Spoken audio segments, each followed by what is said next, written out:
Welcome to In Depth with Preston Buford. Hello and welcome to In Depth. I'm Preston Buford, and today we're talking about sex, marriage, and pornography. It's important that we talk about these subjects. Before we do, I would like to remind you that I'm not a pastor, I'm not a counselor, I don't hold any doctrine towards that, but I do have some experience in all three of these things. Well, first of all, I'm married and to the most wonderful woman in the whole world, Sarah Buford. But to be completely honest, this is my second marriage because I didn't do things right the first time. And that's how I know what to do right and what to do wrong. So let's talk about our first subject, sex. Now, sex is something that's supposed to happen between a man and a woman. It's supposed to be between husband and wife. Now, sex is a very healing and very loving thing. And it makes man and woman one, just like it says in Genesis. When the man lays down with the woman, they become one. Because it's this loving relationship that's happening that we're both submitting to each other in ways that we want.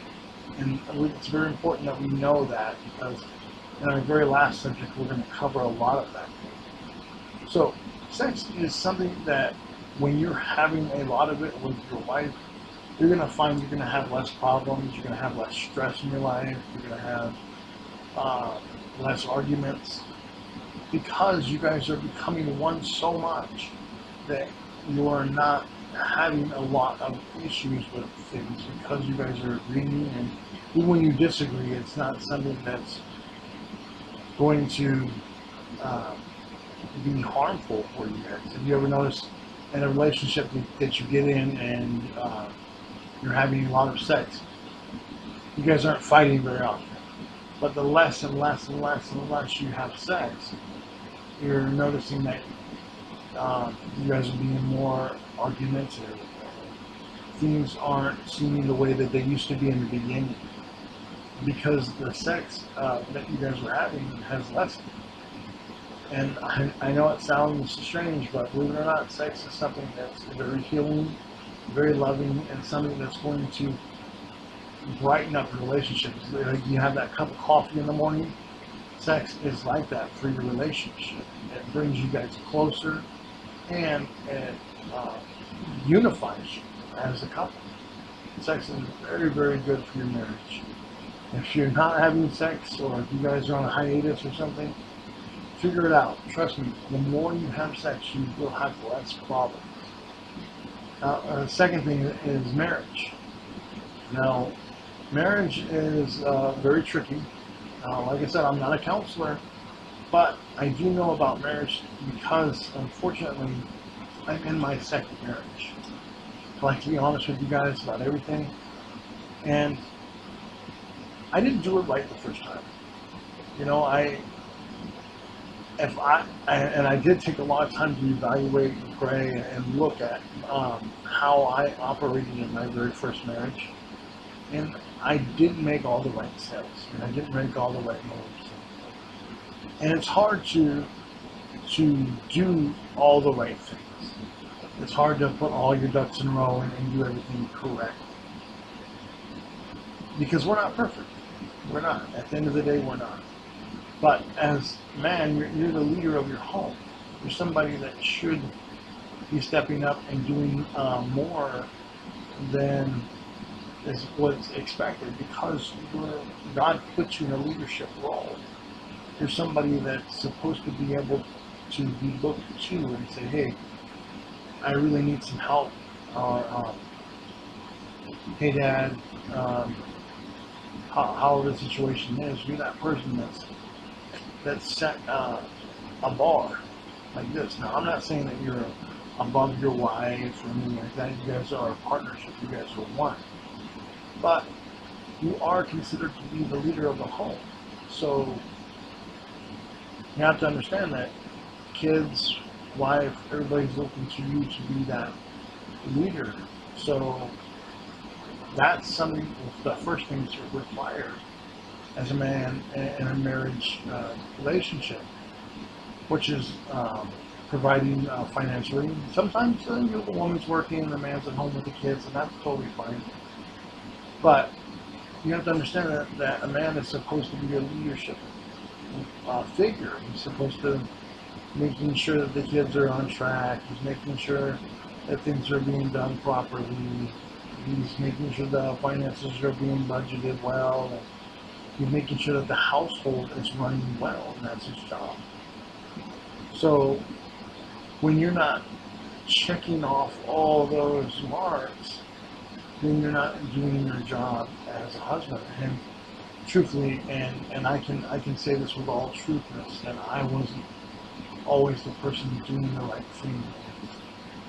You know, I've had to come to terms with that with God. You know, I've had to pray a lot and reflect a lot, and not to make it sound like a good thing, but going through the first marriage made me a way better man for my second marriage.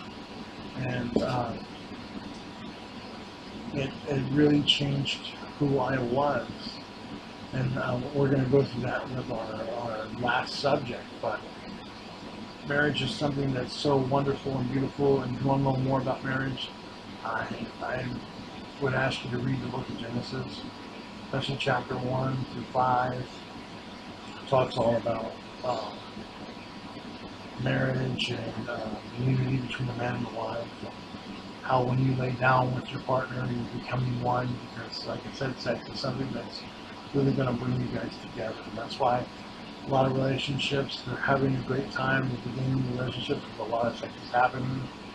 Well, that's something that can happen in your relationship too, if you bring up that sex drive. So, and you're going to find that your libido and things for you are going to come up higher as long as you guys are continue to focus on each other and have that intimacy time. Our last subject is pornography. Now, this is a long and kind of outgoing process, because pornography is the devil.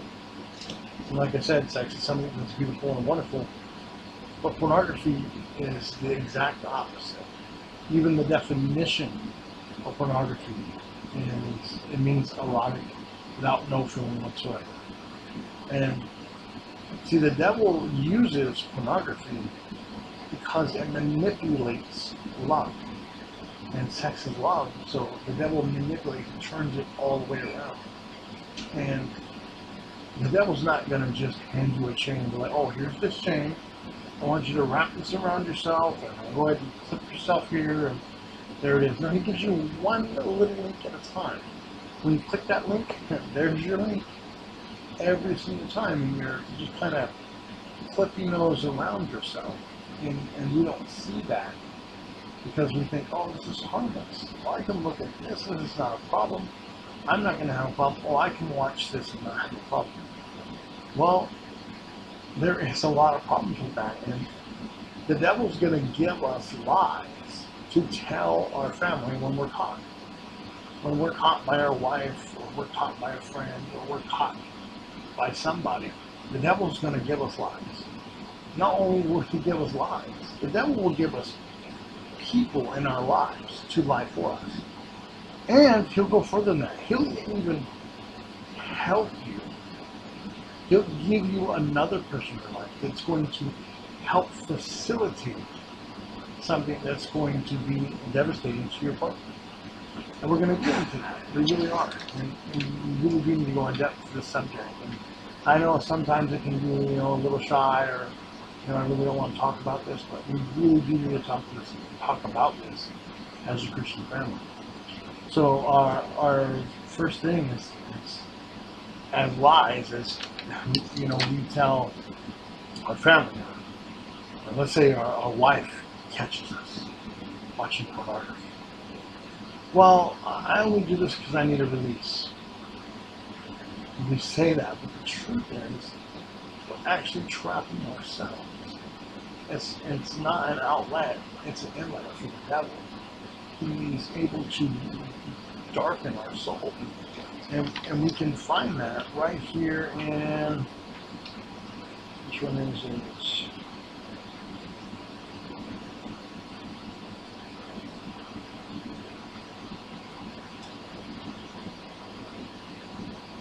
Matthew chapter 6, 20 through to chapter 20, Matthew chapter 6, verse 22 through 23.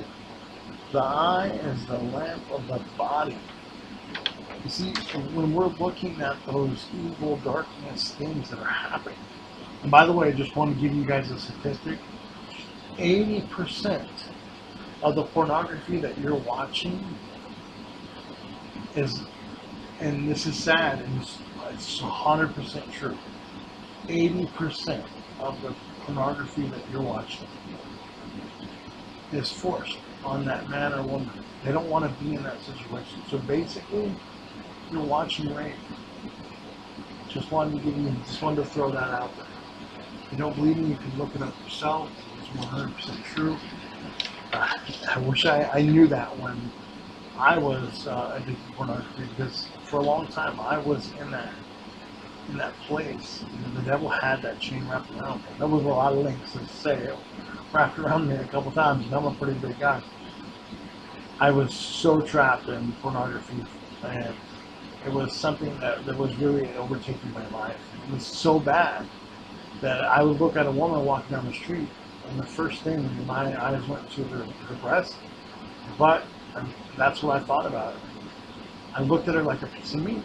And thinking about that now, how sad that is, and how horrible of a person I was for seeing this woman, this person's daughter. How could I think about that? She could be with her kids and anything. I didn't care. And it really made me dark, soulless inside, and that's what pornography does.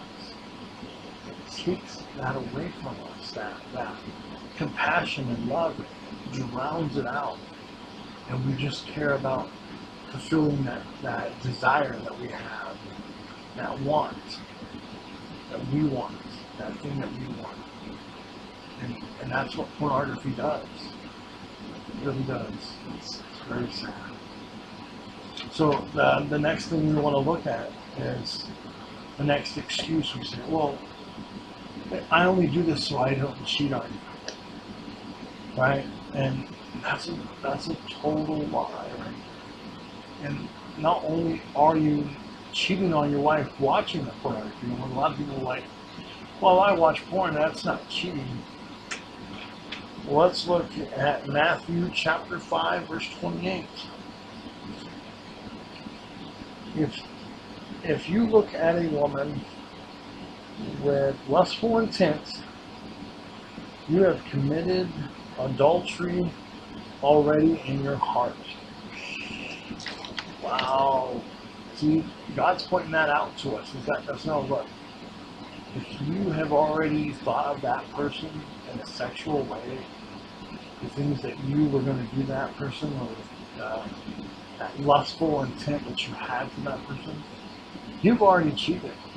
In your heart, that's there already, and that counts up there. So it's something that we really have to look at. When we're watching that pornography, every single time we're cheating on our partner. Every single time. So that's something that we also need to look at when we're watching that pornography. And it's something that we want to tell people that, I do this so I don't cheat, or I need this outlet, or I'm fulfilling a need. It's funny that we call that a need. Well, that's not true, because need is something like water, oxygen, food. Those are like our three basic needs right there. Sex isn't a need. I never heard of somebody dying from not having sex. But like I said, if you're in a relationship where you're a man and a woman and you're married, yeah, sex is great. That's something that you should be doing. I'm not saying it's a need, but it's something you should do to strengthen your relationship. But sex isn't a need. So we can't lie and say, I need this. It's something that you're being entrapped to. You're stuck to it. It's an addiction. And I know you don't want to think about it that way, but it's the truth. It's 100% true. And, you know, there's a couple other things that we have to look at. And this is going to go a little deeper, and that's the point. We want to go deeper. You know, there is a sex slave trade that's going on behind the scenes.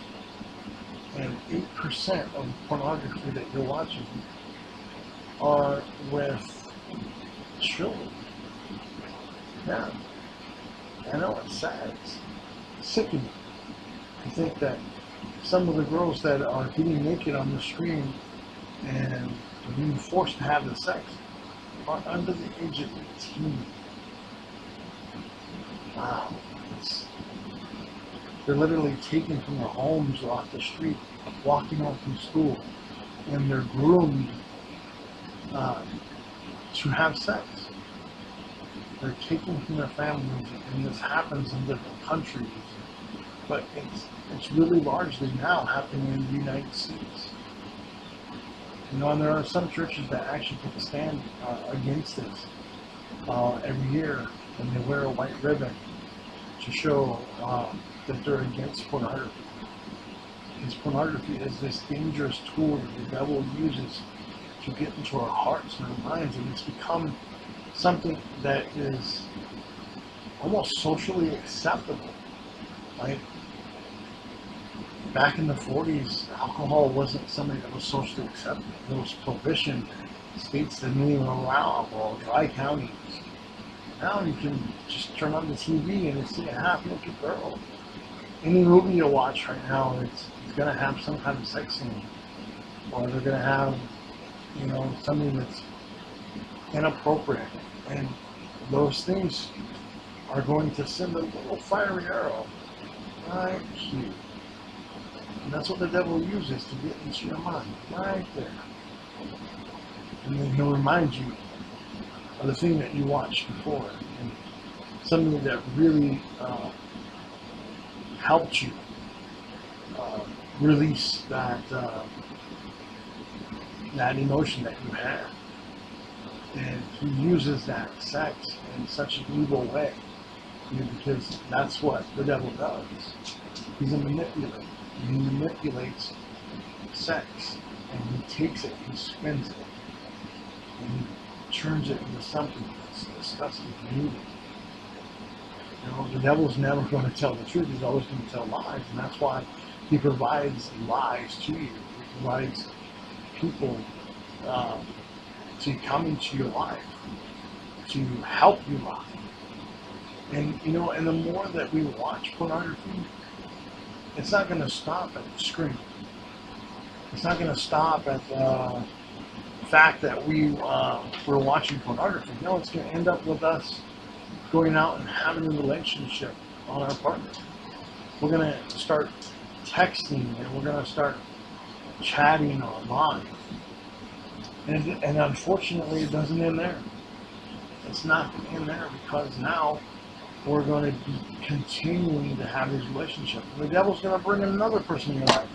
And this person is going to be that person that's going to facilitate you to be able to have this relationship behind your partner's back. And this partner is going to befriend you and your partner. And they're going to say, oh no, he was at my house the whole time. And they're going to help drive you or take you to these locations, or bring that person to a location so you can commit this sin. And that's how evil and disgusting the devil is. And he uses all these horrible tactics to do these things. And he doesn't do so that, oh, I got you. Well, he does do it for that, but he also does it so that you don't go to heaven. He wants you to be stuck in that lake of fire with him. You know, and we know that this happens because when we look in the Bible, in 2 Samuel, I don't know if you guys know where I'm going with this, but 2 Samuel chapter 11. Talking about King David. He decides to take a stroll. I think it really begins in the second verse when he's taking a stroll on top of the rooftops, and he sees Bathsheba. She's bathing. He sees that she's a beautiful woman. So he has the servants go and get her from her house and bring her to his house. And she's married. She is married to one of his servants, to one of his people, one of his the guys in his army. And he has sex with her, and then sends her home. And when I say he has sex with her, okay, she's married. So it's not like she wants to have sex with the king. I'm talking about he raped her. Okay? Because the lamp, right here, the eye, he sees her naked, he sees her bathing. That's how powerful that is right there. That's how powerful the eye is. When we see something, we want it. And he's seen it and he wanted it. And he was the king, the boss. He knew what he wants. And having that power, he took whatever he wanted. And unfortunately, it didn't. Well, fortunately, actually, it didn't end. It didn't end well. But we don't want to be happy about that. But God did punish him for that. The thing is that he tried to cover it up. So he had, I think his name is Camor, come, and he wanted him to go and lay with Bathsheba. Because if she's pregnant now, it's going to be his kid, no fault, right? No. See, the soldier, he was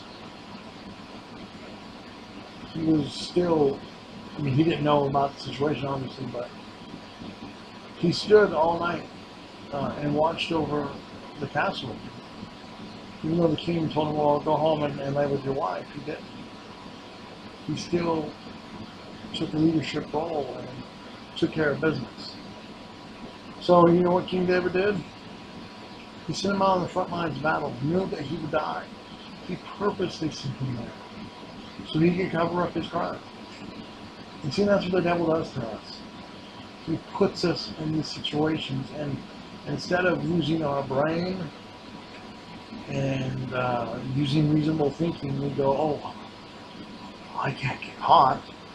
Let me cover this up. That's what we do. We end up covering things up, and we end up doing something that is another sin, because now he raped this woman. He committed murder. I mean, he's kind of racking them up right now, you know? And Bathsheba did give birth, and God took the baby from him because it wasn't done the right way. And the reason I'm telling you the story, and I do encourage you guys to go read chapter 11, 2 Samuel. That way you kind of see everything that happened. I'm just kind of just giving you a little play-by-play. It lets us know right there that to King David, and you guys know he had a really close relationship with God, that King David wasn't able to resist from his own eye. How are we? King David, he had a really relationship with God, and we know this because of the book of Psalms. You know, he had that courage to take on Goliath. See, and that's the thing, is the devil can attack anyone. That's why it's very important that we continue to stay in prayer, we continue to stay in touch with God, because something can happen at any time, any moment. It's very important that we're in that relationship with God. And another thing that's going to happen, more pornography we'll watch, that's what? Man, you're going to see your wife and you're going to be like, oh, well, she doesn't look like that actress that I'm watching on TV. She doesn't look, she's not doing the things I want her to do. Because those things aren't real, for one.